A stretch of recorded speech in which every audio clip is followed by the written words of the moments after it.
منتخب تحریر بیٹی۔ زمانہ جاہلیت میں لوگ اپنی بیٹیوں کو زندہ دفن کر دیتے تھے۔ یہ لوگ بچی کے ہاتھ میں مٹھائی کا ٹکڑا تھما دیتے، اس کے ہاتھ میں گڑیا تھما کر اس کو قبر میں بٹھا دیتے۔ بچی اس کو کھیل سمجھتی اور قبر میں گڑیا اور مٹھائی کے ٹکڑوں سے کھیلنے لگتی۔ یہ لوگ تب اس پر مٹی ڈالنا شروع کر دیتے۔ بچی شروع میں اس کو بھی کھیل سمجھتی، لیکن جب مٹی اس کی گردن تک پہنچ جاتی تو وہ گھبرا کر اپنی ماں کو آواز دیتی، چیختی، چلاتی، منتیں کرتی، لیکن ظالم باپ اس بچی کو زندہ دفن کر دیتا۔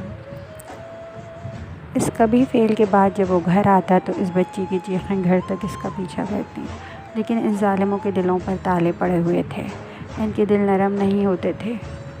ان میں سے بعض ایسے لوگ بھی تھے جن سے اسلام قبول کرنے سے پہلے یہ گناہ سرزد ہو چکا تھا۔ ان میں سے ایک صحابی حضور اکرم صلی اللہ علیہ وآلہ وسلم سے اپنا واقعہ بیان کرتے ہیں کہ ایک دن وہ اپنی بیٹی کو انگلی پکڑ کر دفنانے کے لیے لے جا رہے تھے۔ بچی نے میری انگلی پکڑ رکھی تھی۔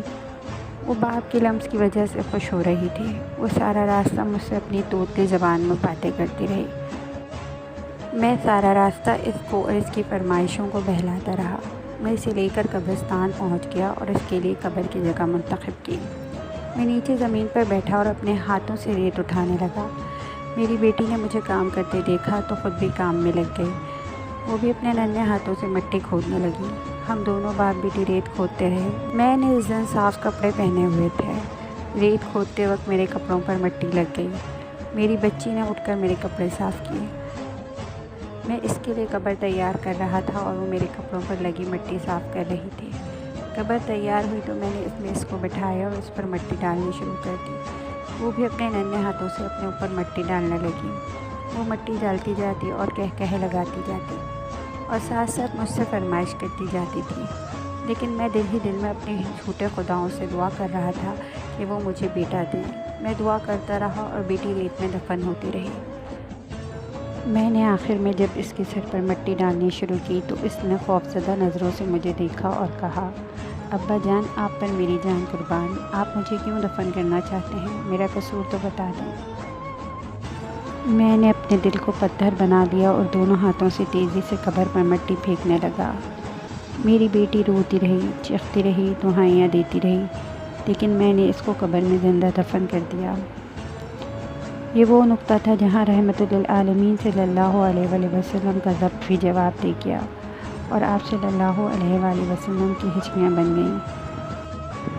داڑھی مبارک آنسوؤں سے تر ہو گئی اور آواز مبارک حلق میں گولا بن کر پھنسنے لگی۔ وہ صحابی بھی دھاڑی مار مار کر رو رہے تھے اور آپ صلی اللہ علیہ وآلہ وسلم ہچکیاں لے رہے تھے۔